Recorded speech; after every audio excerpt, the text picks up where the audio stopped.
తెలవారుజాముల్లో వెంకటరమణ తండ్రి సుప్రభాతము చేసెను సురులే రమణ.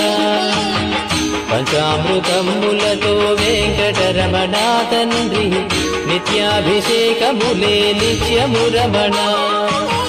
వజ్రమకుటంబుతోను వెంకటరమణ తండ్రి శంకు చక్రధారుడవే తిరుమల రమణ.